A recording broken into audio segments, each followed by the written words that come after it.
Don't you just love to walk into this place on Sunday morning and everybody's just loving on you and you're loving on all of them? What, what a peaceful place to come. And in this world today, we need a peaceful place. Bow your heads with me in prayer. Oh, Lord, let it be today, Lord, that we recognize how strong and wonderful you really are. Let this be the day, Lord, when we lay our burdens right in your lap and say, please, Jesus, take these for a while. Give me a little rest. And let this be a day, Lord, when we can thank you with open arms and open hearts for all that you do for us. Don't let us disappoint you today, Lord, because you do not disappoint us. Bless the rest of this service, the rest of this week. Bless all those here in attendance, those who can't come, those who watch it on a computer. Lord, this is my Father's world, and I'm so grateful, as we all are. In Jesus' name, amen.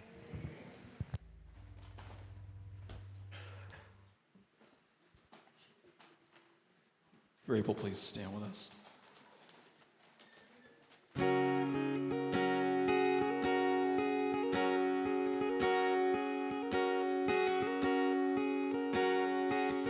Who am I that the highest King would welcome me? I was lost, but he brought me in. Oh, his love for me. Oh, his love for me. Who the Son sets free, oh, he's free indeed. I'm a child of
Christ alone, my hope is found.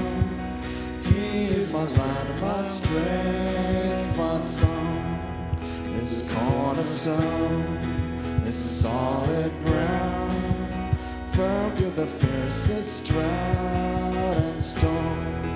What hearts of love, what depths of peace, when fears are stilled, when striving cease.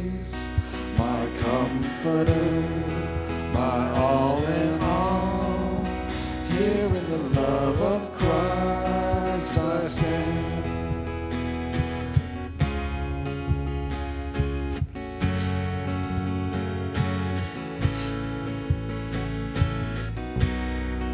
And Christ alone, who took on flesh, fullness of God in helpless babe, this gift of love and righteousness, scorned by the ones he came to save. Till on that cross as Jesus died, the wrath of God was satisfied. Yeah, but to talk to her probably. What time she getting here? Talk to her on Saturday. We'll prep. They got a kiddie pool. I got a lawn. Okay. I still like, yeah, I do my pastor thing. Okay. All right. Sounds good. Sounds awesome. Good to see you.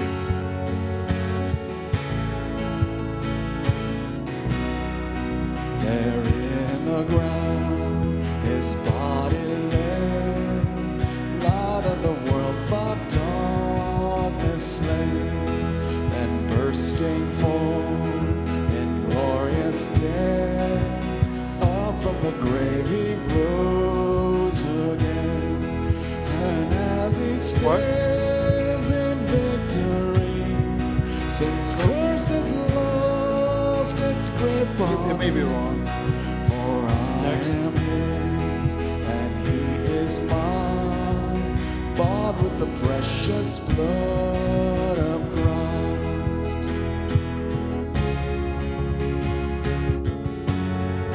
Yeah, looks good. No guilt in life, no fear in death. This is the power of Christ in me. From life's first cry to final breath, Jesus commands my destiny. No power in hell, no schemes of man can ever pluck me from his hand till he returns or calls me home. Here in the power of Christ I stand.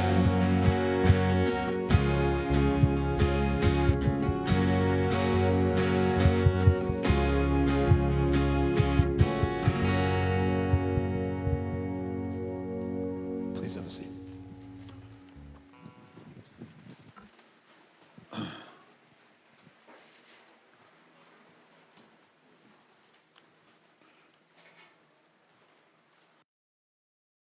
And I mentioned there's a lot of food that showed up. More has shown up since I spoke last time. So you are encouraged and even insisted upon taking something when you leave. There are meatballs in a crock pot back there. If you don't want a vegetable, you can have some meatballs. I'm not making this up. But you don't want the vegetables. There's some fruity looking thing, but with some cakes and pastries are back there. So this is not a potluck Sunday, but it certainly looks like one. Well done, church. Well done. Well done. And I told many people on Thursday, we were looking for our gentleman friend of ours, Adam, who travels a bit, and he showed up at church Thursday night. So he's alive and well, and Adam's doing okay. We were kind of concerned about him. It had been a while since we'd seen him. Yeah, more food, crazy stuff. Now, it just so happened I was talking to our brother-in-law this week. It sounds like a joke. True story.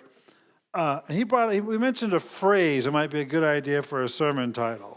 a phrase. I know what the phrase generally means, but just for funsies, I looked up this phrase, and you guys who were here earlier heard me playing songs and stuff can't play. But trivia question of the day, here is a definition. Tell me what the phrase is. The phrase, the definition is something that that is accepted as true and unchanging, even if it's unpleasant. Something that must be accepted as true and unchanging, even if it's unpleasant. FOL.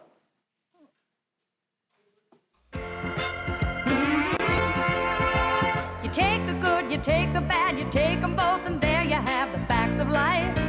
The facts of life. There's a time you gotta go and show you grow, and now you know about the facts of life. The facts of life. So, the facts of life. A fact of life is something that must be accepted as true and unchanging, even if it's unpleasant. Facts of life would be the plural. There's more than one ultimate truth that's going to affect your life. Now, this is where it gets a little odd. It's sample sentence. Baldness is a fact of life for a lot of men. Little kind of cut me deep, bro. But that is their sentence. The idea kind of grew on me, the facts of life. There are some facts of life in the Bible. And one of the first things I thought about was mortality. You will die. The memento mori, you too will die. But that's not, then my brain trying to hit. The book of Proverbs is full of facts of life. The book of Proverbs. So if you'll turn with me real quick, in your electric Bibles, watch on the screens, stuff. Proverbs chapter 25, verse 1. Proverbs chapter 25, verse 1. These are more Proverbs of Solomon. So they're adding to it. They're adding some more Proverbs. And we're only on chapter 25, so there's quite a few chapters leading up to that, probably 24. All these things about wisdom, the need for wisdom, what wisdom is.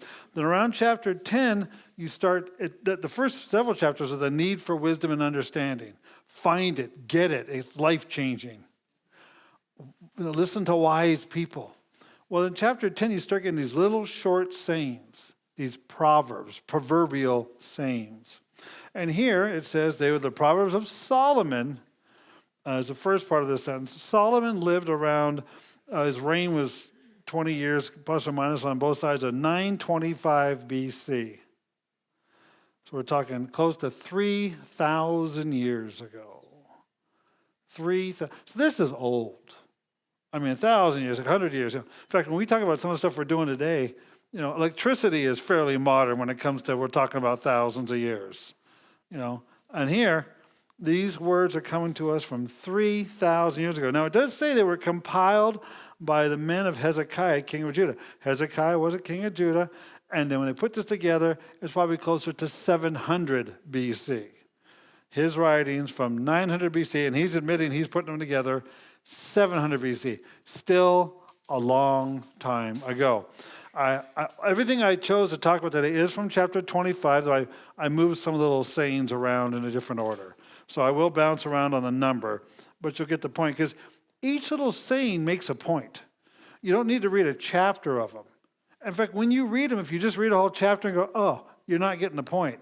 These things are talking about life and the ramifications of them. When you read one of these little proverbs, you should sit there and ponder for a second what all is implied, how life works around us, how this affects life. Proverbs 25, verse 12.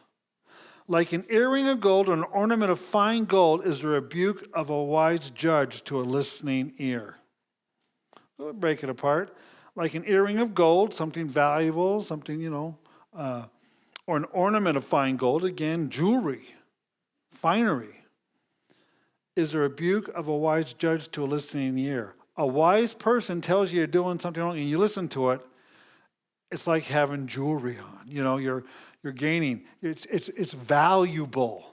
It's precious, right? Because you can get all sorts of opinions. Not all of them are going to help you. I think the problem's got even worse now with the internet, and though I do like the internet, you'll put something on Facebook and there'll be 20 different answers or more. Here's what I do. Here's what I do. I see it on the car ones. Someone will say, hey, my car goes clickety-clack instead of clickety-clunk, or whatever. The light lights up but it don't go or whatever. And there'll be 27 people. There'll be battery and fuse and this and that. And you put it all together, you got no help whatsoever. I did see one, though, this morning. It was just this morning. A guy posted a picture of a seat he found in his grandfather's Pontiac collection and didn't know what it went to. 20 people told him it was a 66 Le Mans or GTO. So there is, and he knows what he has now, right? He knows what he has now. So you can get wise information, but you're going to have to do some processing because there's a lot of other information coming in. But if you do it right, it's not just good, it's jewelry. It's precious, it's valuable. Now, the first couple of ones, these are just kind of warming up to some of the more juicier ones. Verse 17. Seldom set your foot in your neighbor's house. Too much of you, and they will hate you. Right? Don't visit too long. They'll get tired of seeing you. Now, we say, don't overstay your welcome. We understand this point. This isn't anything we can't grasp a hold of. But it still happens to this day. And there is no perfect way of understanding every possible social cue. This guy wants me for 2 minutes, but not 3, and it's good to visit, it is, but there's extremes to be avoided. Right? Never visiting anybody would be one extreme, and never leaving the person's house would be the other extreme once you came to visit. There was a person who went to church here many years ago. And whether they were, horribly lonely or stuff, if you got around them, good luck getting away. I mean it, because it was just wanted the attention, wanted the interaction, wanted the conversation. The problem was, since it was such a difficult thing to get away, I remember trying to leave the yard, and the person stood between the door and the car. You can't close the door to leave. They're standing there. The problem was, being extreme like that, you decrease your chance for someone to come to visit. You're really wanting visits, and you're actually ending up with less visits. So this was written down 3,000 years ago. Now think about other things that were written down 3,000 years ago. We could look at some of the science they thought about 3,000 years ago. The planets, and we would laugh at some of their understandings. That's all they had to work with was their naked eye, but some of the thoughts they had would not be true to this day. Science has changed a great deal in 3,000 years. Medicine, thank God, has changed a great deal in 3,000 years. I've seen journals from the 1800s that sounded barbaric trying to help people, right? Let alone 3,000 years ago. I think about, they found that, bleeding people just to help them feel better doesn't always work good, oddly enough. Less blood may cause a problem, but that was a common practice. So you got a headache, you got this, let's let some blood out. You got too much oil in the motor there. We'll get some oil out of there and you'll be feeling better. That was a thought just not too long ago. And if you ever watch old westerns and stuff like that, some form of opium was everywhere. Laudanum or this or that. And it's just like a candy, They found that it's probably not the best idea to set that stuff out there just, randomly like dinner mints. So, I'm just saying, these are old sayings, and I'm seeing heads nodding when I read these things, just as true today as they were back then. Medical journals wouldn't be true, science stuff wouldn't be true, but this is still true to this day. Marvel at that one fact. Verse 14. Like clouds and wind without rain is the one who boasts of gifts never given. And there are people who boast. They may give a gift and never show up. If I had $1 for every time I met someone at the store, I'll see you on Sunday. We would be doing good. There'd be another wing. There'd be a whole wing running down the thing of the church. And of course, I've had people say, I got some money coming out. I'd really like to help the church. Very rarely have I ever seen that boast of the gift arrive. This still happens. It will happen to you. So that's one good thing about these Proverbs as you read them. These people are still out there. Don't be completely, Just when someone promises they're going to do something for you and they don't, doesn't happen. Don't be completely shocked. It's been going on for a long time. But the other side of the coin, don't be that person. Say what you mean what you say, promise what you're going to do, or don't. So these things I said, these are keepers. If you get that, you can navigate life a little easier. Because if you don't realize that people have been this way for a long time, when stuff happens to you, you're going to feel horribly wounded, personally assaulted. How dare they? Why would they? How could they? And the reality is, it's been going on for a long time. It's going to happen. Just don't you be the one doing it. And when it doesn't happen, praise the Lord. Verse 19 is similar. That's why I put it together. Verse 19, like a broken tooth or a lame foot is reliance on the unfaithful in the time of trouble. Okay, well, a broken tooth. Well, you want to eat. And that one broken tooth is going to hinder things greatly. Even speech can be affected depending on what's going on. A lame foot. During a time of trouble, you need to be able to move.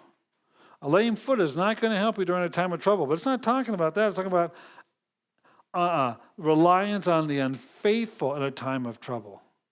There are people who say, I'm going to be there, and they're not. Similar point as a gift given. The gift's never given, I should say. Similar point, and I have nothing in my memory to say that this is not correct. I can think back over many years and relationships and family members and friends and stuff like that and say, oh, that sounds familiar. That sounds very familiar. I could have used some help. They say they were going to be there, and they were unfaithful when the trouble came. They weren't there. They didn't show up. There's some people I know that they say I'm going to see them on Tuesday. I may not even make any. I may not even pencil them in. It doesn't mean much. Really, they're just that horrible about showing up, and if they do show up, they'll be hours late. I know some other people, if they don't show up when they said they're going to, I start worrying that everything's okay. Is everything okay? It could be 5 after, but they do what they say what they do, and if they ain't there within 5 minutes, something must have happened because this person, their word is true. You will meet both these people in this life. Don't be the guy who doesn't show up on time. Don't be shocked when it doesn't happen. Praise the Lord when it does happen. Because again, a friend at the right time is life-saving.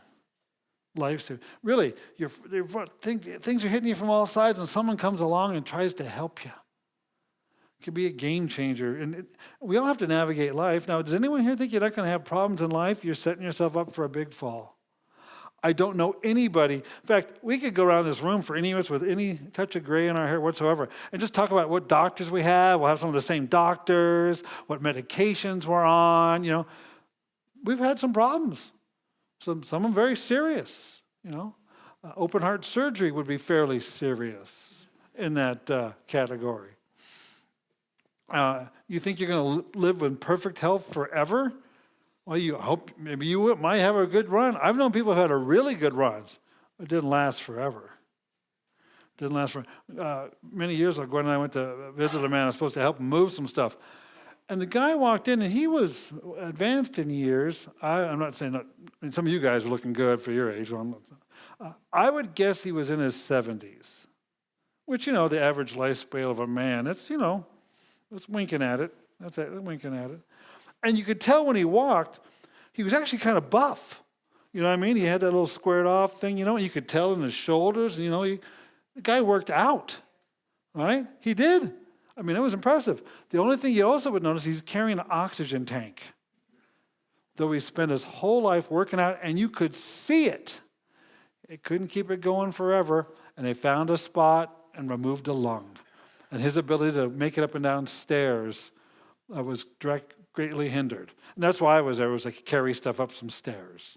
That's why I'd gone over there.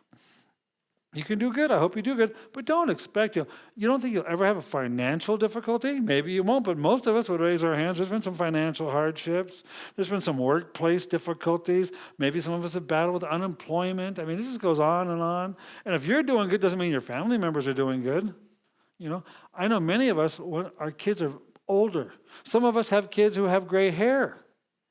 And depending on how they live their lives, you still can stare at the ceiling and wonder how they're doing. You'd like to think they're doing A-okay, but it's not always the case. Things aren't always trouble-free. And if you have some friends at the right time, game changer. You don't have any friends, that's the other extreme. I'll just avoid everybody so they don't let me down. Now you're setting yourself up for a fall. You're going through life alone, and there's troubles coming. Just when you need it, the broken tooth, the lame foot. Now this next one's kind of interesting, and I'll spend a bit of time on this. Verse 20. Like the one who takes away a garment on a cold day, or like vinegar poured on a wound, is the one who sings songs to a heavy heart. Now, I think that some of you, maybe reading through the Bible your first time, what's that all about? What's it saying? Let's break down each little sentence. Like the one who takes away the garment on a cold day. Well, we get what's going on there. It's cold, and you remove a garment, be it yourself or someone else, you're going to notice. You're going to be uncomfortable. It's not going to work good. In fact, if you're taking away someone else's warmth, that's downright cruel. Right? And then it says, or like vinegar poured on the wound, or we might say salt in the wound. Similar effect. Right? I like my vinegar and oil on my Porter Sub because Porter Sub is better than Subway. But I'd had some dental work done, and they use a vinegar and oil on the lettuce and stuff. And, a little oregano, a little salt, number one sometimes. Anyway, I had some dental work done. I was amazed by how much that vinegar was bothering. I didn't realize. I had no clue until I tried it. So to pour vinegar on a wound, and you could, well, maybe you're trying to clean it or something. Yeah, but you could just be being mean, right? And that's kind of what this is saying, because it's not having the beneficial effect. Taking away the garment on a cold day, not beneficial. Pouring salt in someone's wound or vinegar, that's torturous. What are you doing, you sadistic person, trying to do these things? And then it says, doing these things is like one who sings songs to a heavy heart.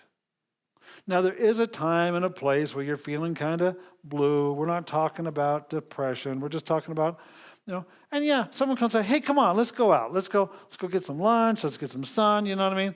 That's a good idea. But it's talking about a heavy heart. And the first thing that comes to my mind is when you're grieving the loss of a loved one. And of course, I've done a few funerals lately of people in their 20s. Too soon, too young. And there'll be grieving taking place. And you can walk up, hey, what's new? The next week. Why? Because your life has gone on. A piece of their life is gone, broken, missing. And how you deal with that could take a long time. And you'll be reminded on birthdays and Christmases and everything else. And someone comes up to you, what's new? How's it going? So hey, cheer up, it's going to be okay. These things are not going to help. They're not going to help one bit. And I warn people. I actually warn people as I'm counseling with them. People are going to come up and say some stupid stuff. I hope they don't. I will tell people not to, but it's going to happen. Just prepare yourself mentally. It's going to help you get through life, right? I can tell you some of the things people have told me over the years that people have told them. What were they thinking? Death of your spouse. And some brother-in-law comes up, maybe one of those. No, I'm just kidding. And says, I never liked you that much, but she liked you. That was enough for me. You know what I mean? Is that going to help right now? As they're closing the casket? Are you trying to be cheery? People say things like that. Oh, this is God's will. It's God's will. They were shot 7 times and found in a field. An 8-year-old. Things happen. And people will say, they want to say nice things. They want to, cheer them up. I get it. But it's counterproductive. That's what this is saying. It's again, these things that are happening are mean and cruel. The taking away the garment, salt on the wound type of thing. We can do that too. This has not changed for 3,000 years. Here's another one. Verse 16. If you find honey, eat just enough. Too much of it, and you will vomit. All right? Now, something flashed in my mind. I don't know why. And it wasn't honey. It wasn't honey. I was with my friend. His sister was a Girl Scout or something. She had a friend over, and they were making all these cakes or cupcakes. And they had bowls of different colored frosting. And we came by and, hey, what's going on? Get out of here, you know. And they said, but I'll tell you what, you can clean up all the, I will give you all the leftover frosting you can try if you're willing to rinse them off. Sounds great. Time came, we're spooning frosting down our faces like that. I'm doing the red one, the green one, the sprinkle one. I was sick as a dog before this was over with. We did try to rinse off the plates. Within half an hour, I was in trouble. I mean, I was probably 12 years old. This was my best chance nothing was broken yet, you know? And yet, too much of a good thing. That's what that's saying. Now, we say it other ways, but if you find honey, eat just enough. Too much of it, and you will vomit. That which is good and tasty can actually be detrimental. That which is good and you like can actually be the problem. The idiom, too much of a good thing is not a good thing, or too much of a good thing is a bad thing. We say things like that. It says here, it's an idiom that can be traced back for hundreds of years when the Greek storyteller Aesop said, it is possible to have too much of a good thing. They trace it all the way back to Aesop's fables. Funny thing is, that's 600 BC. Hezekiah was writing these things down that Solomon wrote years before that, centuries before that. So they didn't say it quite the same way, but they were making the same point. William Shakespeare wrote in As You Like It, 1623. Why then can one desire too much of a good thing? Why then can one desire too much of a good thing? If you understand this can save you a great deal of time and trouble in your life. And I understand what happens. I do. You're feeling sick and the doctor gives you some prescription meds and you feel better. Well, if 2 in the morning and 2 in the evening work good, maybe 2 at lunchtime, or 3. And maybe when the prescription's out, I'll try to find other ways of getting them. And that's with prescription meds. There's all sorts of other sedatives and things that can alter your feeling, your mood, your emotions. And people get hooked. Because a little makes you feel good, a lot should do the trick, and it ruins lives. And I've talked about this before. When a person is spiraling out of control when it comes to substance abuse, they don't just take out themselves. They take out everybody around them. They affect the lives of all they have. I worked with a guy. I know he drank himself to sleep every night. And he did real good. He showed up to work every day. That doesn't mean he was kind. It doesn't mean he wasn't hungover. But he showed up to work every day. So you could say he was functional. He hadn't lost his job yet or his license. He could still drive to... Though eventually, much like the physical fitness, you can go a long time, but you always can't outrun age. You abuse these things long enough, they'll catch up with you. Eventually, because I worked at some places. I worked at one place for 8 years. I worked at another place for 25 years. I've seen people go a long stretch, but they can't go forever. I've seen people go a long stretch and still end up wearing an ankle bracelet. They can't go forever. If you can learn this ahead of time, you save yourself stress and woe and worry. You save your family members stress. I talked about parents with older kids staring at the ceiling at night. This is a cause of some of that sometimes. If you find honey, eat just enough. Too much of it and you will vomit. I don't have it. Someone, early emails, we're talking 25 years ago. I got one, and it was a grandfather's letter to the grandson. It was these words of wisdom, and it said a few things. I hope you learn to be fair in your dealings by someone being unfair to you. And actually, that contrast. You don't like it when it happens to you, don't you do it. Learn from that. One of the things it says is, I don't mind if you try a beer. I hope you don't like it. All right? And that's kind of what he's talking about. He knows what can happen. Too much of a good thing. What a wonderful lesson to learn. And then it's in the similar vein, that's why I brought verse 28 in. like a city walls are broken through as a person who lacks self-control, verse 28. City walls broken through as a person who lacks self-control. Now, nowadays, especially in America, we don't surround our city with walls. Don't have to. But in the olden days, if you got together, you put up a wall. They kept the bad guys out at night, the invading armies, the brigands, the bandits, the thugs, the Cossacks, whoever coming after you, you put up your wall. Many European cities still have walls. You can go to Jerusalem this day and still see bits and pieces of walls. And the Romans built a wall, Hadrian's Wall in England. You can still find bits and pieces of that from 2,000 years ago. Building walls, they were trying to keep the, what were the Scots called back then? Picts, trying to keep the Scottish, the Picts out. Hadrian's Wall. You put up these walled cities. Well, it was there for what? Defense and protection. A place to defend from where you're more protected, and keep out the bad guys. We get that. And if all those walls are broken, what happens? Well, bad guys can come in here, bad guys can come over there, bad guys can come over here, bad guys can come over there. And it says, this is like a person who lacks self-control. So first thing we have to look is that word self-control. It talks about control, and who's doing the controlling? Self. This means you don't blame your daddy or your mama or the way you were raised or you didn't get what you wanted when you were a kid. Whatever you're doing, you're not controlling yourself. You need to be the one doing it. Well, my parents never taught me. As soon as you can make that statement, you know enough to control yourself. Think about that. I used to joke, I truly believe weird parents can make some weird kids. I do. But they don't know that they're weird. You know what I'm saying? They grow up in that scenario. They grow up using weird words for things that nobody else uses, and they grow up like that. But eventually you get out in the public place, into school, and you use some word that, no one else uses, and someone look at you and go, quit saying that. That's stupid. You can learn that as early as the second, third grade, maybe even, and you learn that some of your social things, we knew some people who talked about, they never realized they were touching food when handing it to people. Or double dipping is what it was, double dipping.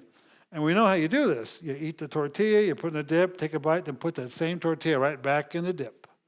Double dipping. And someone yelled at them, and they felt kind of uncomfortable, but they realized not everyone does that. Their whole family did that. Right, but they realize not everybody does that. You can learn, you can self-correct. And as soon as you're able to say, well, my dad never showed me, or my dad always did, you're aware of the problem. You should be able to self-correct, self-control. You want to do this, and you stop yourself from doing that. Self is in control. Should you master this thing in many aspects of life, life will be much smoother ride for you. For instance, suppose one's, and this is just life, when I was in school, some kids could spell. I mean, they could just spell. Other kids could do math, and I'm talking elementary school. You just knew, people who can draw. Some people can just draw and draw, I got like stick figures and, they got a picturesque landscape. Like, you're in the second grade. How are you doing? Is that Paris? I mean, how did you do that? So some people got some skills. Now, if you don't have math skills, that can affect your credit score. You can make some bank mistakes.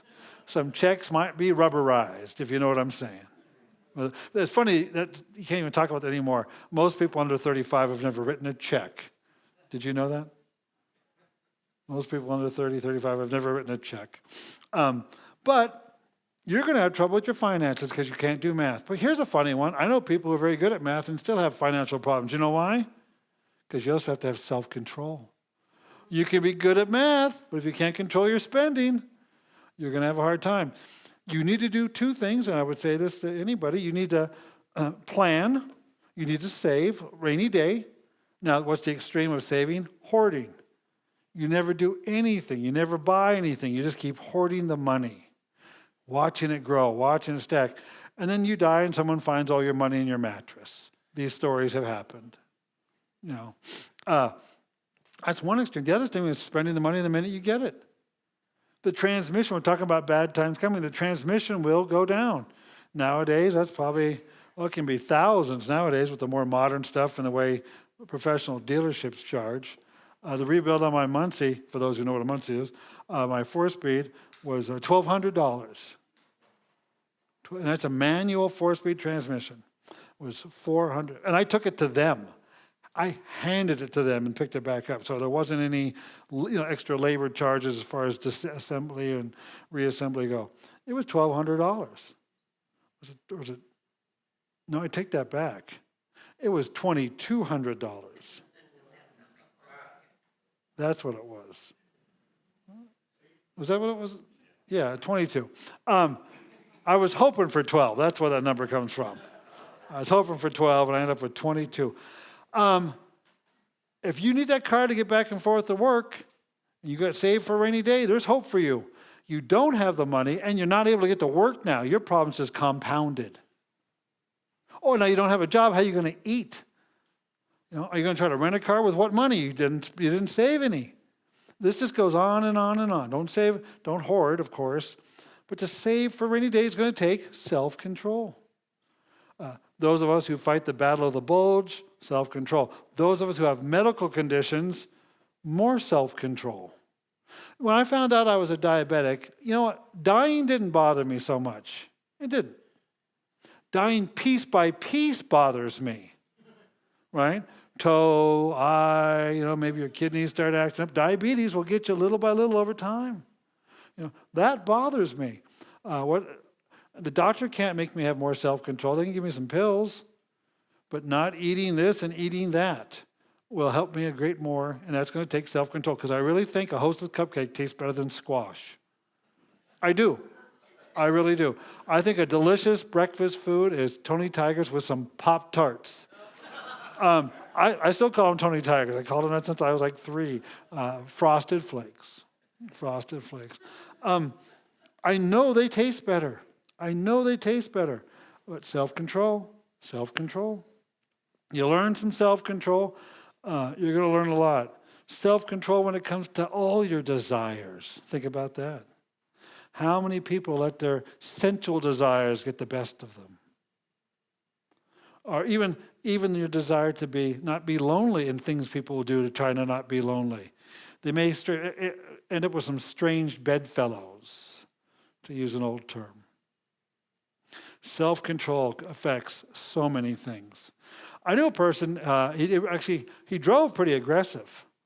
A guy I went to school with, really aggressive. I mean, very aggressive. I'm not necessarily tame, but he was aggressive. And then one day we were driving along somewhere and he was doing the speed limit, and he got in so many tickets and fought off so many possible seizures of his license, he learned self-control. Now, it would have been much less costly if he'd have learned it sooner. But he still learned it.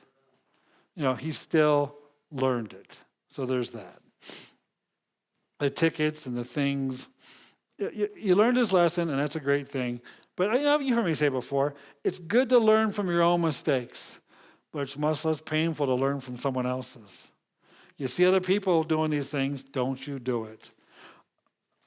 Other things, don't you do it. Now, as we're talking about lack of self-control, we will switch gears, and here's a fun one, guaranteed to start some conversations.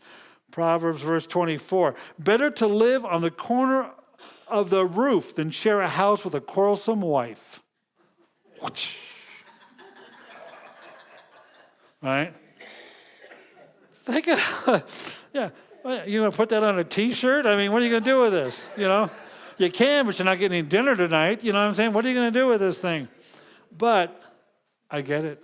I do get it. So, corner of the roof. Now, by our standards, our shingled roofs and a little corner of the thing, that seems horrible. You're on the edge of falling.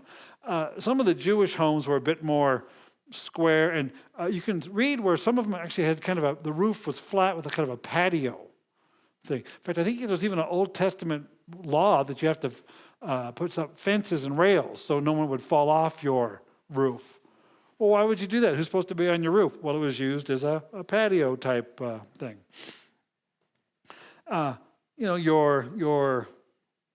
entertaining room or whatever. Your back porch with the barbecue, whatever. But you just get a little corner of that, right? Better to live in the corner of your shed, of your workshop, than to share a house with a quarrelsome wife. Well, let's take the wife out of the argument and bring in either or, husband or wife. What this is saying is it is better to have that little bit of peace, even in the most rugged of environments, than to have a home full of turmoil. So we spend all our time trying to get a nice car. Now, I've told you this before. When I was 16, I used to think about stereo, 15, stereo, some tunes. I was starting to get into music, Back in Black album, still really, really nice, AC/DC. I was into it. In fact, the one ticket I got in my sports car, Back in Black, was on the radio. I blame AC/DC for that. But by the time I was 16, I would have sold that any stereo or radio I got and tapes to get a car. Right? Because I need a car, I need some transportation. I'm old enough to drive. I can do things. What do you think I wanted after I got the car? A stereo in the car, Okay, I got my stereo, got my car. A couple years goes by, I'm starting to have kids. I'm trying to find a place to raise my family. This is now my prime motivation, right? I would have sold all cars and stereos if it would have got me into a home, a safe place to raise my family. Of course, it has to be close to work if I sold my cars. I have to be able to walk or take a bus or something. And these things change. And then as time goes on, well, cars, nice, 2 cars.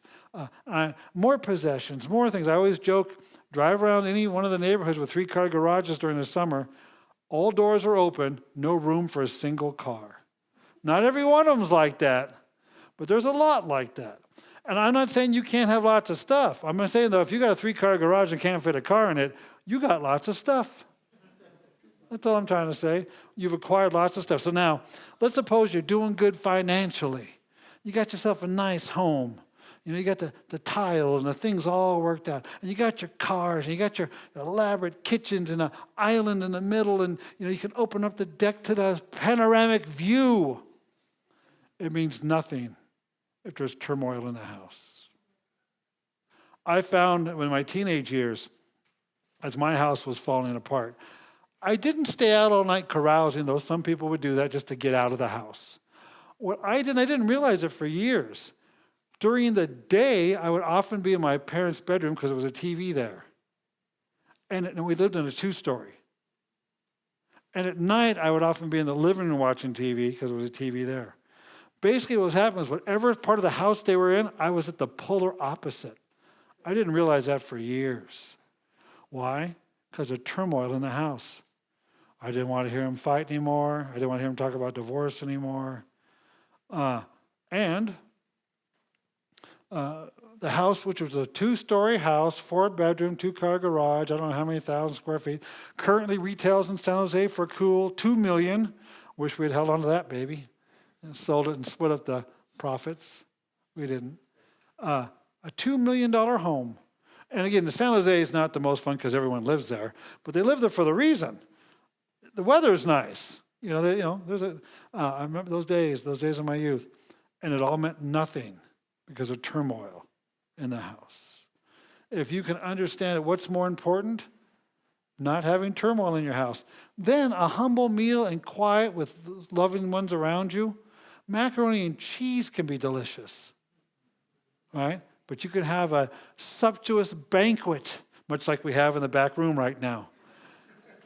But if there's turmoil in the house, it doesn't taste good. It doesn't taste good. Then, this one or two more here. Verse 4, remove the dross from silver, and the silversmith can produce a vessel. So we talk about metal work. You put a bunch of metal into a pot, you heat it up, and you scrape off the extra pieces, the dross, the slag, whatever you want to call it. There's these impurities that come up. And you can take silver from the stone, but you purify it. You can make some fine jewelry. That's what it's talking about. But he's not giving us jewelry advice. When Jesus talks about planting seeds and crops and so on, he's not really talking about making you a better gardener. He's talking about your life. Well, the same thing's happening here. If you can remove some of the leftovers, the garbage from your life, it can produce a beautiful vessel.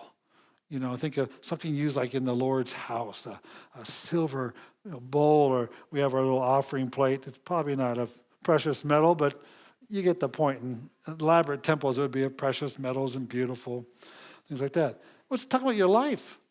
If you can clean it up, it can be used like a precious treasure, like jewelry. You need to think about these things. My dad was good. He used to say, like, don't hang out with that guy. He's not right. Now, I hated when he said that. As years went on, he was right, though. I didn't like that about him. He used to get things right all the time that I didn't like. But yeah, he knew some people you shouldn't hang out with them. Remove the slag, the dross. We call that, what do we call that now? Negative people in my life. I'm removing negative people. Well, now, not everybody's negative. My dad, I would say at the time, was certainly negative. Looking back, I would say incredibly wise. I would have been stupid to remove his negativity. You know what I'm saying? So I'm not talking about everything, but a thorough examination of your life can produce finery, And then, so you change your life around. You look at what's going on. What's bringing you down? Change it. Verse 25. Like cold water to a weary soul is good news from a distant land. Cold water to a weary soul is good news from a distant land. Well, now the obvious thing, you're out there, and it's like cold water. Well, cold water at the right time is very delicious. Now, I drink a lot of Diet Coke. But I will tell you that there's been times I am out there's been times where I used to manage apartments and things like that. And someone say, you thirsty? And I'm mowing lawns at 100-degree temperature. Happens here sometimes. And someone says, fortunately, I keep some Diet Coke in there. But someone says, you want something to drink? I said, yeah. And they hand me a Pepsi. And you know what? In 100-degree temperature to mow a lawn, that is some fine tasting Pepsi. I hate to admit it. I suppose there's a scenario where Subway sandwich tastes better too, but I'm saying that Pepsi was good. It was delicious. Why? Because it was hot. So cold water at the right time, delicious. We get that. What's it talking about? Good news from a distant land. You're hearing something from afar is going on. Okay, but when a Christian reads the word good news, what do they think about? The gospel. That's what the word gospel means, good news. The story of Jesus' life is good news. We could say it's joyous information, some primo info. It is some good stuff. It is good news. Here, good news from a distant land. A missionary would read this. What would they get out of it? They're going to go to a foreign land and bring them good news. You can go to some of your relatives and friends and coworkers who are not living their lives right and bring them good news. And when it works right, it is like cold water on a perfect hot day. We have a similar verse, and this will be our last one. Verse 13. Like a snow-cooled drink at harvest time is a trustworthy messenger to one who sends him. He refreshes the spirit of his master. So snow cold, not just a cool drink now. This is icy, This is a snow-cooled drink, and what time is it? Harvest time. We're talking the end of summer, hot. We're getting those crops. You're out there in the fields. I have to admit, to me that sounds like someone just walks up to you in 100-degree temperature as you're digging a ditch and offers you a Slurpee. You know what I'm saying? It's good. And I will tell you a story. I don't tell many people. I don't drink much alcohol. But one time, I was mowing lawns of those apartments, and a man offered me a beer, a cold beer. I don't like the taste of beer, never have. That one was pretty good. I have to admit that. That one was pretty good. And here is this snow-cooled drink at harvest time. Oh, just perfect, refreshing, invigorating, strengthening. All these things take place. A trustworthy messenger to the one who sends him. He refreshes the spirit of his master. Well, these words like messenger, that's like missionaries. That's like apostles. Angels are technically messengers. What are they messaging? God's word. So I think a preacher could read this. They're messengers of God. The Christian who realizes that they may be the only Jesus people see. Not everyone's going to walk in these doors. You might be the only Jesus they see. You could bring this message. And you're refreshing you're not refreshing the person in this verse, you're refreshing the one who sent you. You're refreshing.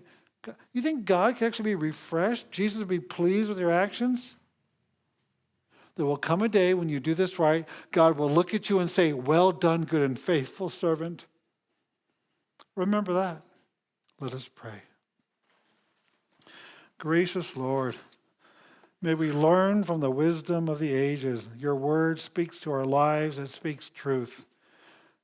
Make us better people, dear Lord. Make us more like your Son. And we may be a blessing like cool water to those around us. Thank you for this time. In Jesus' name, amen. And you have to take some food.